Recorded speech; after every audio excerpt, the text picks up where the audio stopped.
യേശുവിൽ ഏറ്റവും പ്രിയപ്പെട്ട സഹോദരി സഹോദരന്മാരെ, ആരാധിക്കാൻ നമ്മെ പഠിപ്പിക്കുന്ന ദൈവം എന്നതിനെ പറ്റിയാണ് നമ്മൾ ഇന്ന് വചനം തിരുവചനം ശുശ്രൂഷയിലൂടെ പഠിക്കുവാനായിട്ട് പോകുന്നത്. കർത്താവിന്റെ തിരുവചനം യോഹന്നാൻ 4:23 ഇപ്രകാരം പഠിപ്പിക്കുന്നു: we should worship God in spirit and in truth. ദൈവത്തെ നമ്മൾ ആത്മാവിലും സത്യത്തിലുമാണ് ആരാധിക്കേണ്ടത്. ആ മലയിലോ ഈ മലയിലോ അല്ല നമ്മൾ ദൈവത്തെ ആരാധിക്കേണ്ടത്. പകരം ദൈവത്തെ ആത്മാവിലും സത്യത്തിലും ആരാധിക്കണം. അങ്ങനെ ആരാധിക്കുന്നവരെ പിതാവ് അന്വേഷിക്കുന്നു.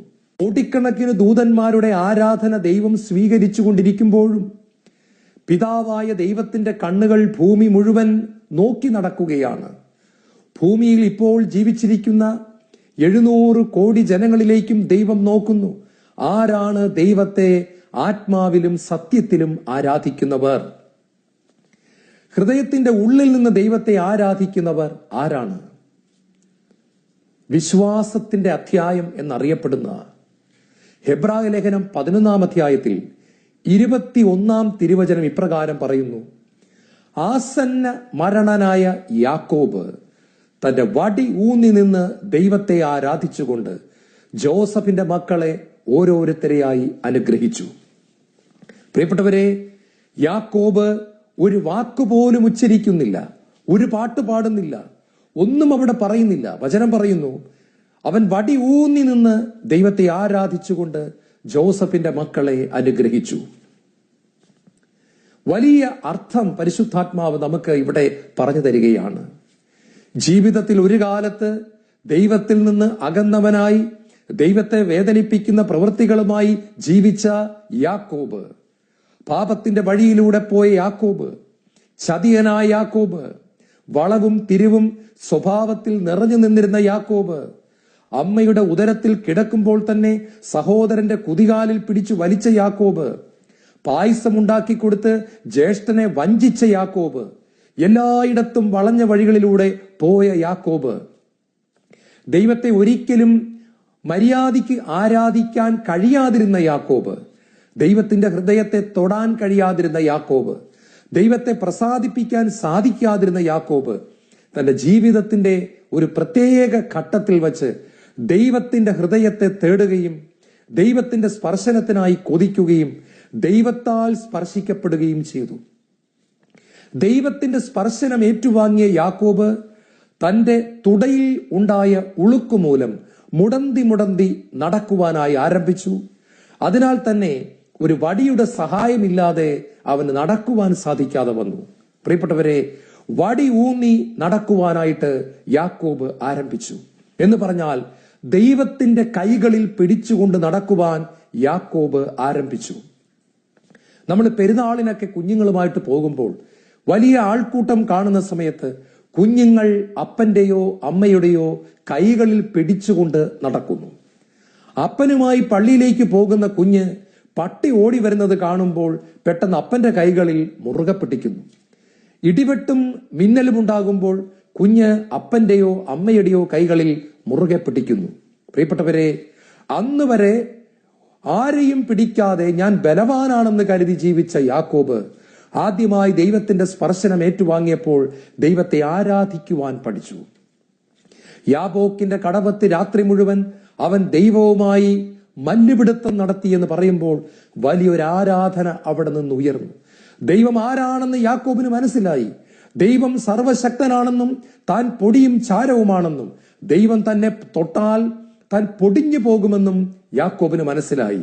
അങ്ങനെ ദൈവത്തിന്റെ കൈകളിൽ പിടിച്ചുകൊണ്ട് മാത്രമേ ഇനി നേരായ വഴിയിലൂടെ മുന്നോട്ടു പോകാൻ സാധിക്കൂ എന്ന് യാക്കോബിന് മനസ്സിലായി. തന്റെ വളവും തിരിവും അവസാനിക്കണമെങ്കിൽ വഴിയായ സത്യമായ ജീവനായ ദൈവത്തോടു കൂടി നടക്കണമെന്നും ദൈവത്തിൽ ചാരണമെന്നും യാക്കോബ് പഠിച്ചു. പ്രിയപ്പെട്ടവരെ, വർഷങ്ങൾ അനവധി കടന്നുപോയി. ഒരുപാട് വർഷങ്ങൾ കടന്നുപോയി. യാക്കോബ് വാർദ്ധക്യത്തിലെത്തി. യാക്കോബ് മരണത്തോട് അടുത്തുകൊണ്ടിരിക്കുകയാണ്. പക്ഷേ കർത്താവിന്റെ പരിശുദ്ധാത്മാവ് എഴുതി വച്ചിരിക്കുന്നു, യാക്കോബ് വടിയുടെ മേലുള്ള പിടുത്തം വിട്ടില്ല. പ്രിയപ്പെട്ടവരെ, അനേകർക്ക് സംഭവിക്കുന്ന ഒരു അബദ്ധം യാക്കോബിന് പറ്റിയില്ല എന്നാണ് കർത്താവ് നമ്മെ ഓർമ്മിപ്പിക്കുന്നത്. 3-4 വർഷങ്ങൾ ദൈവത്തോടുകൂടി നടന്നു കഴിയുമ്പോൾ, പാപത്തിന്റെ മേലും പ്രലോഭനത്തിന്റെ മേലും വിജയം കിട്ടിക്കഴിയുമ്പോൾ, ഒരുപാട് മനുഷ്യർ, ആത്മീയരെന്ന് സ്വയം കരുതുന്നവർ, ദൈവത്തിലുള്ള പിടിവിട്ട് കളയുന്നു, ദൈവത്തിലുള്ള ആശ്രയത്വം ഉപേക്ഷിക്കുന്നു. തങ്ങൾ വിശുദ്ധരായെന്നും ഇനി ഒരിക്കലും വീണു പോവുകയില്ല എന്നും അവർ വിചാരിക്കുന്നു. ദൈവത്തിലുള്ള പിടുത്തം വിട്ടുപോകുന്നതോടുകൂടി പലപ്പോഴും അവരുടെ മേലുള്ള അഭിഷേകം നഷ്ടപ്പെടുന്നു, ചൈതന്യം നഷ്ടപ്പെടുന്നു, പരിശുദ്ധി നഷ്ടപ്പെടുന്നു. അവർ ജഡികരായി അധപ്പതിക്കുന്നു. അതുകൊണ്ടാണ് പൗലോസ്ലീഹ സഭയോട് ചോദിക്കുന്നുണ്ട്, ആത്മാവിൽ ആരംഭിച്ചിട്ട് ജഡത്തിൽ അവസാനിപ്പിക്കാനും മാത്രം ഭോഷന്മാരാണോ നിങ്ങൾ? ആത്മാവിൽ ആരംഭിച്ചിട്ട് ജഡത്തിൽ അവസാനിപ്പിക്കുന്ന വിഡ്ഢികളാണോ നിങ്ങൾ എന്ന് പറഞ്ഞാൽ, ദൈവത്തിന്റെ കരങ്ങളിൽ ചാരി നടക്കാൻ തുടങ്ങിയിട്ട് ഇപ്പോൾ പിടിവിട്ട് സ്വന്തമായി നടക്കുന്നവരാണോ നിങ്ങൾ?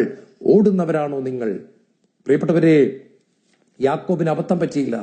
മരിക്കുന്നതിന് തൊട്ടു മുമ്പും യാക്കോബ് വടിയിൽ പിടിച്ചിരിക്കുകയാണ് എന്ന് പറഞ്ഞാൽ അർത്ഥം, ദൈവമേ, നിന്റെ കരങ്ങളിൽ നിന്ന് ഈ യാക്കോബ് ഉണ്ടല്ലോ ഒരിക്കൽ പോലും പിടിവിട്ടിട്ടില്ല. നിന്നെ ആശ്രയിക്കാത്ത ഒരു ജീവിതം യാക്കോബിനുണ്ടായിട്ടില്ല. എപ്പോഴും നിന്നെ നോക്കിക്കൊണ്ടാണ് ദൈവമേ ഞാൻ നടന്നിരിക്കുന്നത്.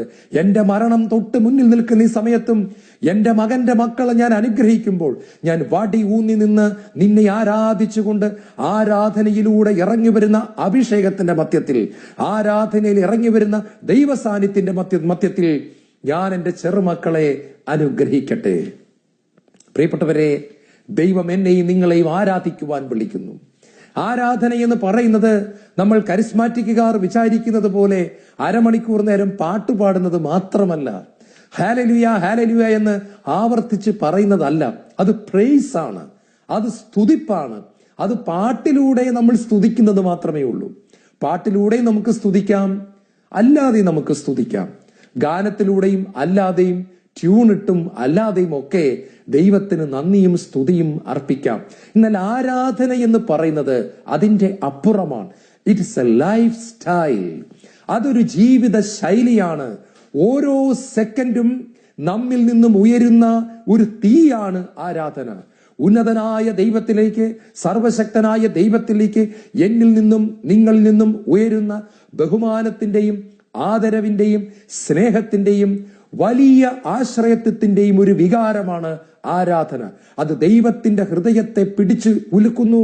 എന്റെ ആത്മാവും ദൈവത്തിന്റെ ആത്മാവും കൂട്ടിമുട്ടുന്നു. ദൈവത്തിന്റെ സത്യത്തിന് നിരക്കാത്തതായുള്ളതെല്ലാം എന്നിൽ നിന്ന് ഞാൻ മാറ്റിക്കളയാൻ തീരുമാനിക്കുന്നു. അതാണ് സത്യത്തിലുള്ള ആരാധന. സത്യത്തിന് നിരക്കാത്തതൊന്നും എനിക്ക് വേണ്ട എന്ന് ഞാൻ തീരുമാനമെടുക്കുന്ന ആരാധന. 1 സാമുവൽ 15-ാം അധ്യായം 22-ാം തിരുവചനം ഇപ്രകാരം പറയുന്നു, ദൈവത്തിന്റെ കൽപ്പനകൾ അനുസരിക്കുന്നതാണ് ദഹനബലികളും മറ്റ് ബലികളും അർപ്പിക്കുന്നതിനേക്കാൾ ദൈവത്തിന് പ്രിയപ്പെട്ടത് എന്ന് പറഞ്ഞാൽ, പ്രിയപ്പെട്ടവരെ, എല്ലാ ബലികളെക്കാളും ദൈവം നോക്കുന്നത് നമ്മുടെ അനുസരണത്തെയാണ് എന്ന് കർത്താവിന്റെ വചനം നമ്മെ പഠിപ്പിക്കുന്നു. ദൈവമായ കർത്താവ് ആദത്തെയും ഹവ്വയെയും സൃഷ്ടിച്ചതിന് ശേഷം അവർ ആരാധിക്കുന്നുണ്ടോ എന്നറിയാൻ വേണ്ടി മാറി നിന്നു എന്ന് പറഞ്ഞാൽ, നമ്മളിപ്പോൾ 1 സാമുവൽ 15:22 കേട്ടതുപോലെ തന്റെ കൽപ്പനകൾ അനുസരിക്കുന്ന ഒരു ആരാധന അവർ നടത്തുമോ ഇല്ലയോ എന്നറിയാൻ വേണ്ടി ദൈവം രംഗത്ത് നിന്ന് മാറി നിൽക്കുകയാണ്. ആദം പാട്ട് പാടുമോ എന്നല്ല ദൈവം ചോദിച്ചത്, ഹൗവ കൈയടിക്കുമോ എന്നല്ല ദൈവം ചോദിച്ചത്. അനുസരണത്തിന്റെ ആരാധന അവർ തനിക്ക് അർപ്പിക്കുമോ ഇല്ലയോ. പക്ഷെ പ്രിയപ്പെട്ടവരെ, അവർ അനുസരണത്തിൽ പരാജയപ്പെട്ടു. ദയനീയമായി അവർ പരാജയപ്പെട്ടു. വലിയവനായ ദൈവത്തെ ആരാധിക്കുന്നതിൽ അവർ പരാജയപ്പെട്ടു. അവർ പാട്ട് പാടിക്കാണും, ചാടിത്തുള്ളി മറിഞ്ഞു കാണും, കൈയടിച്ചു കാണും, പ്രൈസ്തലോട് പറഞ്ഞു കാണും. പക്ഷേ വചനം അനുസരിക്കുന്നതിൽ അവർ പരാജയപ്പെട്ടതിനാൽ ദൈവത്തിന് അവരുടെ കൈയടിയെ ഒരു ആരാധനയായി സ്വീകരിക്കാൻ സാധിച്ചില്ല. ദൈവത്തിന് അവരുടെ പ്രൈസ്തലോടിനെ ഒരു ആരാധനയായി സ്വീകരിക്കാൻ സാധിച്ചില്ല. അവർ ദൈവത്തിന്റെ വചനത്തെക്കാൾ ഉപരിയായി സാത്താൻ കൊടുത്ത വചനത്തെ അനുസരിക്കുകയും ദൈവത്തിന്റെ ഹൃദയത്തെ വേദനിപ്പിക്കുകയും ചെയ്തു. അവർക്ക് നഷ്ടപ്പെട്ടത് ദൈവവുമായുള്ള കൂട്ടായ്മയാണ്. അവർക്ക് നഷ്ടപ്പെട്ടത് അഭിഷേകമാണ്. അവർക്ക് നഷ്ടപ്പെട്ടത് പ്രകാശമാണ്. അവർക്ക് നഷ്ടപ്പെട്ടത് നിത്യജീവനാണ്. അവർക്ക് നഷ്ടപ്പെട്ടത് പറുദീസയാണ്. അവർക്ക് നഷ്ടപ്പെട്ടത് ദൈവത്തെ തന്നെയാണ്. ഇന്നും ദൈവത്തിന്റെ കൽപ്പനകളെ അനുസരിക്കാൻ നാം പരാജയപ്പെടുമ്പോൾ നമുക്ക് ദൈവത്തിന്റെ ജീവനിൽ കുറവ് സംഭവിക്കുന്നു, അല്ലെങ്കിൽ നഷ്ടം സംഭവിക്കുന്നു. നമ്മിലുള്ള ആരാധന ശരിയായ വണ്ണം ഉയരാത്ത സമയത്തെല്ലാം നമുക്ക് വലിയൊരു നഷ്ടം സംഭവിക്കുന്നു. പ്രിയപ്പെട്ടവരെ, അനേകർ എന്നോട് ചോദിച്ചിട്ടുണ്ട്, സഹോദര, എന്തുകൊണ്ടാണ് ദൈവം നമ്മളോട് നിർബന്ധം പിടിക്കുന്നത്? നമ്മൾ ദൈവത്തെ ആരാധിക്കണം എന്ന് ദൈവം നമ്മോട് നിർബന്ധമായി പറയാൻ കാരണം എന്താണ്? പ്രിയപ്പെട്ടവരെ, യോഹന്നാൻ നമ്മെ പഠിപ്പിക്കുന്നു, ഗോഡ് ഈസ് ലവ്. ദൈവം സ്നേഹമാണ്. ദൈവം സ്നേഹമാണെന്ന് പറഞ്ഞാൽ അതിന്റെ അർത്ഥം ദൈവത്തിൽ സ്വാർത്ഥത അശേഷമില്ല എന്നാണ്. അപ്പോൾ സ്വാർത്ഥത അശേഷമില്ലാത്ത ദൈവം നമ്മോട് ദൈവത്തെ ആരാധിക്കാൻ പറയുമ്പോൾ അതിൽ സ്വാർത്ഥത അശേഷം ഇല്ല. പിന്നെ എന്തുകൊണ്ടാണ് ദൈവം നമ്മോട് ആരാധിക്കാൻ പറയുന്നത്? നാം ദൈവത്തെ ആരാധിച്ചില്ല എങ്കിൽ നാം മറ്റെന്തിനെയെങ്കിലും ആരാധിക്കും. പുരുഷന്മാർ സ്ത്രീകളെ ആരാധിക്കും, സ്ത്രീകൾ പുരുഷന്മാരെ ആരാധിക്കും, ചെറുപ്പക്കാർ കായിക താരങ്ങളെ ആരാധിക്കും, ലോക മനുഷ്യർ സിനിമാ താരങ്ങളെ ആരാധിക്കും, എന്തിനെങ്കിലും ആരാധിക്കും. ഇല്ലെങ്കിൽ പണത്തെ ആരാധിക്കും, ഡോളറിനെ ആരാധിക്കും, പൗണ്ടിനെ ആരാധിക്കും, കാറിനെ ആരാധിക്കും, മനുഷ്യന്റെ കയ്യടിയെ ആരാധിക്കും, പ്രശസ്തിയെ ആരാധിക്കും. ചിലർ ആരോഗ്യത്തെ ആരാധിക്കുന്നു, ചിലർ സൗന്ദര്യത്തെ ആരാധിക്കുന്നു, ചിലർ വിദ്യാഭ്യാസത്തെ ആരാധിക്കുന്നു. ആരോഗ്യവും സൗന്ദര്യവും വിദ്യാഭ്യാസവും കഴിവുകളും പാടാനുള്ള കഴിവും എഴുതാനുള്ള കഴിവും അഭിനയിക്കാനുള്ള കഴിവും ഒക്കെ ദൈവത്തിന്റെ ദാനമാണെങ്കിലും ഇതിനെയൊന്നും ആരാധിക്കാൻ ദൈവം നമ്മോട് പറയുന്നില്ല. ആരാധിക്കുക എന്ന് പറഞ്ഞാൽ നമ്മുടെ വ്യക്തിത്വം തന്നെ ഇതിനു കൊണ്ടുപോയി അടിയറ വയ്ക്കുക എന്നാണ് അർത്ഥം. നമ്മുടെ ജീവിതം തന്നെ ഇവർക്ക് കൊണ്ടുപോയി കൊടുത്തിട്ട് നാം ഇതിനെ കോപ്പി അടിക്കുന്നു, അനുകരിക്കുന്നു. ഈ വ്യക്തികളെ നാം അനുകരിക്കാനായിട്ട് തുടങ്ങുന്നു. നാം എന്തിനെയാണോ ആരാധിക്കുന്നത് അതിനെ നാം അനുകരിക്കാൻ ശ്രമിക്കുന്നു. നാം ആരെയാണോ ആരാധിക്കുന്നത് അവരെ നാം അനുകരിക്കാൻ ശ്രമിക്കുന്നു. ഇങ്ങനെ വലിയൊരു അപകടത്തിൽ ദൈവത്തിന്റെ മക്കളായ ഞാനും നിങ്ങളും ചെന്ന് ചാടുമെന്നറിയാവുന്ന സ്നേഹം മാത്രമായ നമ്മുടെ പിതാവ്, ഏറ്റവും നല്ല നന്മ നമുക്ക് കിട്ടണമെന്ന് വളരെ നിർബന്ധമുള്ള നമ്മുടെ പിതാവ്, അത് കിട്ടാനുള്ള വഴിയായി നമ്മെ പഠിപ്പിക്കുന്നു, മക്കളെ നിങ്ങൾ എന്നെ ആരാധിക്കുവിൻ. കർത്താവ് ദൈവത്തിന്റെ വചനത്തിൽ പുറപ്പാട് പുസ്തകത്തിൽ പറയുന്നു, നിങ്ങൾ എന്നെ ആരാധിക്കുമ്പോൾ ഞാൻ ഇറങ്ങി വരും, നിങ്ങളുടെ ഇടയിലേക്ക് ഞാൻ ഇറങ്ങി വരിക തന്നെ ചെയ്യും. ആരാധിക്കുമ്പോൾ ഇറങ്ങി വന്ന് ദൈവ സാന്നിധ്യം വെളിപ്പെടുത്തുന്ന നല്ലവനായ ദൈവം. പ്രിയപ്പെട്ടവരെ, ആരാധന എന്ന് പറയുന്നത് നമ്മിൽ നിന്നും എപ്പോഴും ഉയർന്നുകൊണ്ടിരിക്കണം. നാം എന്ത് ചെയ്തുകൊണ്ടിരിക്കുമ്പോഴും ദൈവത്തിന്റെ സ്മരണ നമ്മിൽ ഉണ്ടായിരിക്കണം, ദൈവത്തിന്റെ ഓർമ്മ നമ്മിൽ ഉണ്ടായിരിക്കണം. നാം ദൈവത്തിലും ദൈവം നമ്മിലും ആയിരിക്കണം. ഇതാണ് യഥാർത്ഥ ക്രിസ്തീയ ആത്മീയത. മീൻ വെള്ളത്തിൽ കിടക്കുന്നു, വെള്ളം മീൻ്റെ അകത്ത് കിടക്കുന്നു. നമ്മൾ വായുവിൽ ജീവിക്കുന്നു, വായു നമ്മുടെ ശ്വാസകോശത്തിന്റെ അകത്ത് കിടക്കുന്നു. ഇതുപോലെ ഞാൻ ദൈവത്തിലും ദൈവം എന്നിലും. വിടാത്ത ഒരു ബന്ധം. എന്റെ കൈകൾ ഷോൾഡർ ജോയിന്റിനോട് ഒട്ടി നിൽക്കുന്നു, എന്റെ കാലുകൾ ഹിപ്പ് ജോയിന്റിനോട് ഒട്ടി നിൽക്കുന്നു, എന്റെ ശിരസും ബോഡിയും തമ്മിൽ കഴുത്ത് വഴി ഒട്ടി നിൽക്കുന്നു. ഇതുപോലെ യേശു ക്രിസ്തു വഴി ഞാനും പിതാവും ഒട്ടി നിൽക്കുന്നു. പരിശുദ്ധാത്മാവിലൂടെ ഞാനും ദൈവവും 24 മണിക്കൂറും ഒട്ടി നിന്നുകൊണ്ട് ഞാൻ ദൈവത്തെ പ്രസാദിപ്പിക്കുന്ന ജീവിതം നയിക്കുന്നതാണ് ആത്മാവിലും സത്യത്തിലുമുള്ള ആരാധന. പ്രിയപ്പെട്ടവരെ, ആദവും ഹൗവയും ആരാധിക്കാൻ പരാജയപ്പെട്ടതിനാൽ അവർക്ക് വലിയ നഷ്ടം സംഭവിച്ചു. കാലം മുന്നോട്ട് പോയി. ആദത്തിന്റെയും ഹൗവായുടെയും മക്കളായ ആബേലും കായേനും ആരാധിക്കാൻ ചെന്നു. അതിൽ ആബേൽ ദൈവത്തെ പ്രസാദിപ്പിക്കുന്ന ആരാധന അർപ്പിച്ചു. കായേനാകട്ടെ ചടങ്ങുകളിൽ കെട്ടിക്കിടന്ന മതഭക്തനായി തീർന്നു. പ്രിയപ്പെട്ടവരെ, ആബേൽ യഥാർത്ഥ ആത്മീയതയുടെ ജാഥയെ നയിക്കുന്നു. കായേൻ ആത്മീയത ഒട്ടുമില്ലാത്ത മതഭക്തിയുടെ ബാഹ്യരൂപം നിലനിർത്തിക്കൊണ്ട് ആന്തരിക ജീവിതത്തിൽ മാറ്റം വരുത്താതെ മതത്തിന്റെ ബാഹ്യമായ ആചാര അനുഷ്ഠാനങ്ങളിൽ മാത്രം ശ്രദ്ധ കേന്ദ്രീകരിക്കുന്ന വ്യക്തികളെ കായേൻ പ്രതിനിധീകരിക്കുന്നു. കായേൻ ആരാധിച്ചോ എന്ന് ചോദിച്ചാൽ കായേൻ ആരാധിച്ചു, എന്നാൽ അത് ആത്മാവിലും സത്യത്തിലുമുള്ള ആരാധന അല്ലായിരുന്നു. ദൈവത്തിന്റെ ഹൃദയത്തെ സ്പർശിക്കുന്ന ആരാധന അല്ലായിരുന്നു. കാരണം പാപത്തെ ഉള്ളിൽ വെച്ചുകൊണ്ട്, വെറുപ്പിനെ ഉള്ളിൽ വെച്ചുകൊണ്ട്, അസൂയെ ഉള്ളിൽ വെച്ചുകൊണ്ട് ഏറ്റുപറയാത്ത പാപത്തോടുകൂടി നടത്തിയ ആരാധന ദൈവത്തിന് സ്വീകാര്യമല്ല. പിന്നീട് മനുഷ്യവംശം മുന്നോട്ട് പോകുന്നു. ദൈവം സ്വർഗത്തിരുന്ന് ഭൂമിയിലേക്ക് നോക്കിയപ്പോൾ നോഹ എന്ന് പറയുന്ന ഒരു മനുഷ്യനെ ദൈവം കണ്ടു. പ്രപഞ്ചം മുഴുവനും നിറഞ്ഞു നിൽക്കുന്ന ദൈവം ഭൂമിയിലേക്ക് നോക്കിയപ്പോൾ എല്ലാ മനുഷ്യരും പാപത്തിൽ കഴിയുന്നു. സകല മനുഷ്യരും പിശാചിനെ ആരാധിക്കുന്നു. സകല മനുഷ്യരും ജഡത്തെ താലോലിക്കുന്നു. ഈ സമയത്ത് ദൈവത്തിന്റെ കണ്ണുകൾ ഒരു മനുഷ്യനിൽ വന്ന് ഉടക്കി നിൽക്കുന്നു. അവന്റെ പേരാണ് നോഹ.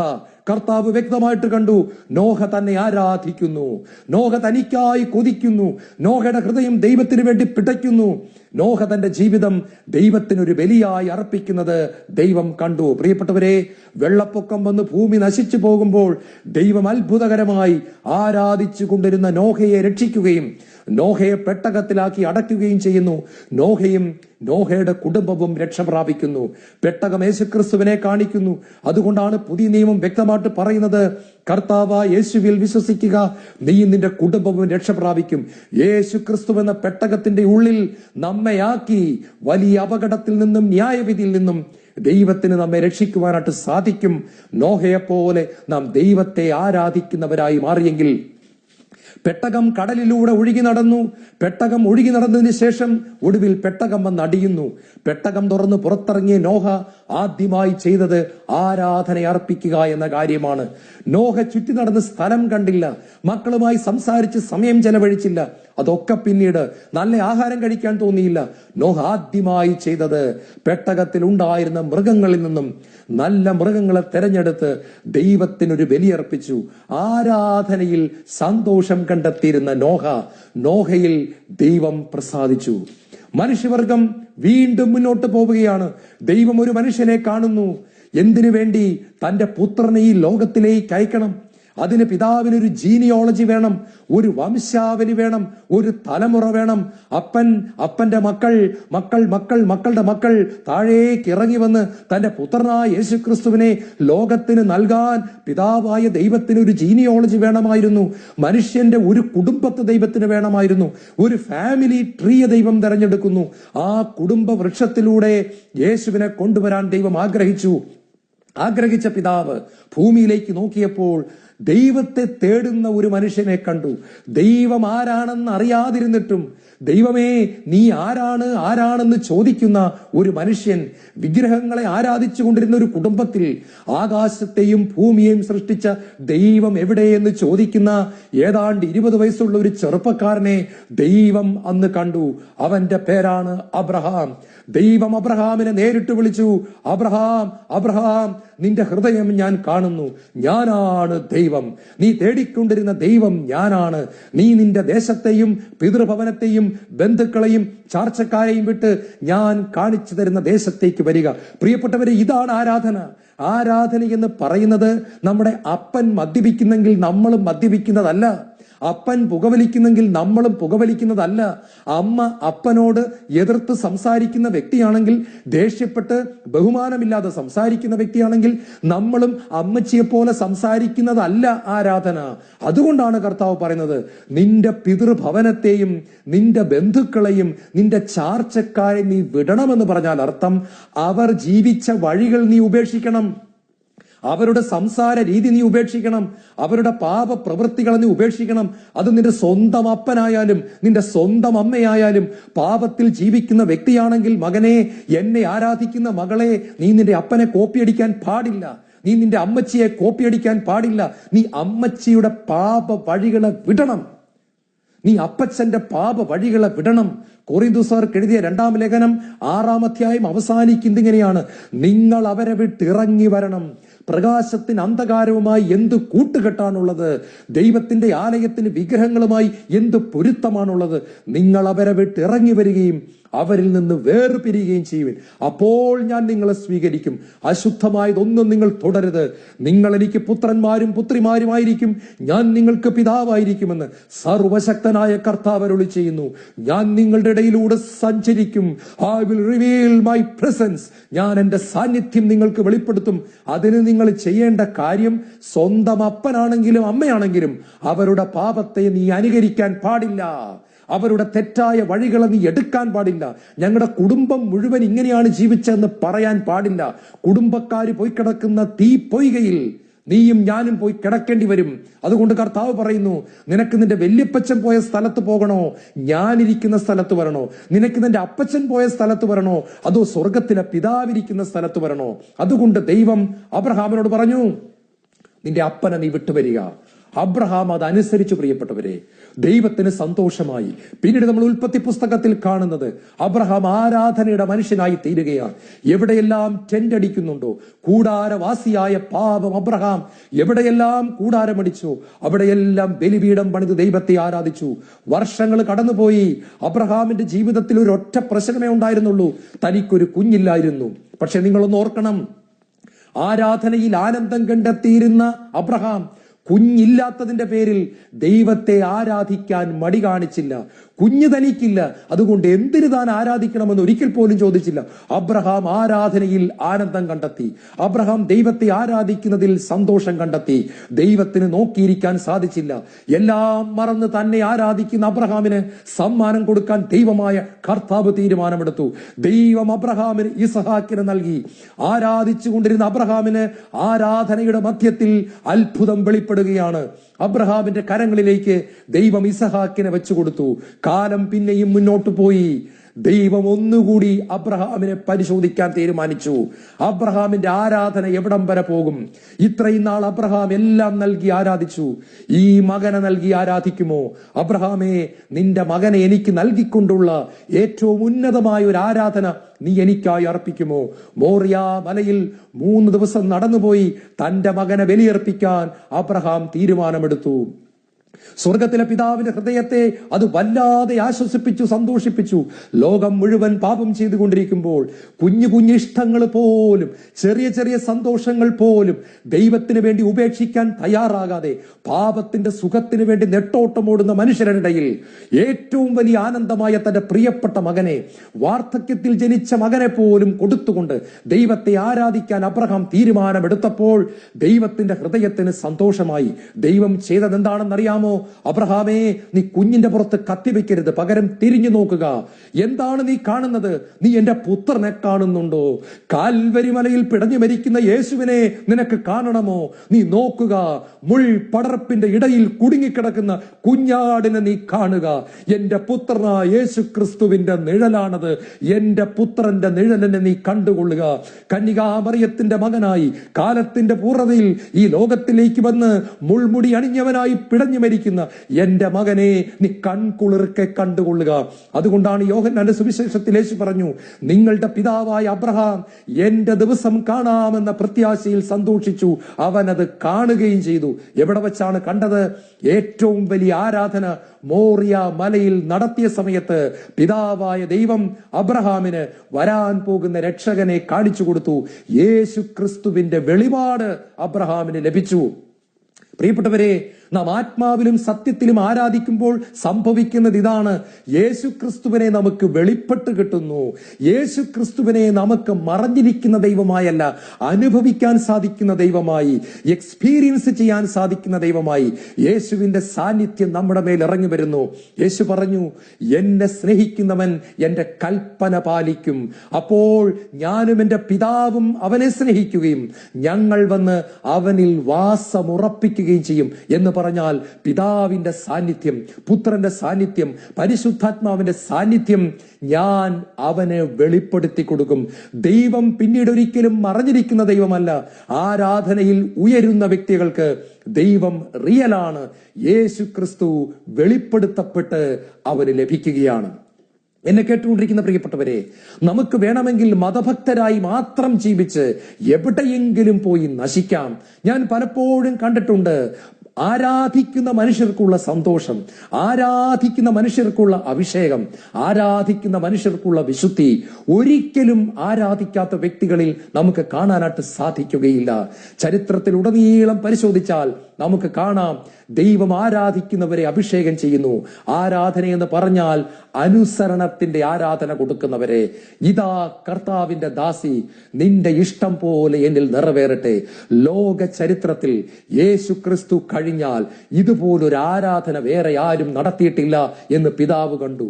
അതുകൊണ്ട് തന്റെ സ്വന്തം പുത്രനെ ഗർഭപാത്രത്തിന്റെ അകത്ത് വച്ച് വെളിപ്പെടുത്തി കൊടുക്കാൻ, സ്വന്തം പുത്രനെ 9 മാസം ഉദരത്തിൽ കൊണ്ടു നടക്കാൻ, സ്വന്തം പുത്രനെ പാലൂട്ടി വളർത്തുവാനുള്ള വെളിപാട്, ഭാഗ്യം, റിയാലിറ്റി, യാഥാർത്ഥ്യം ദൈവം പരിശുദ്ധ മറിയത്തിന് കൊടുക്കുകയാണ്.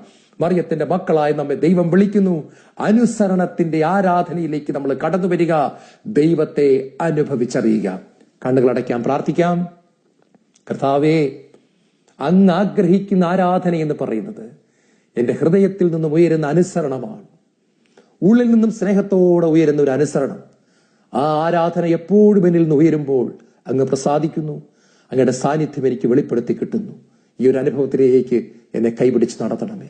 യേശുവേ സ്തോത്രം, യേശുവേ നന്ദി, യേശുവേ ആരാധന.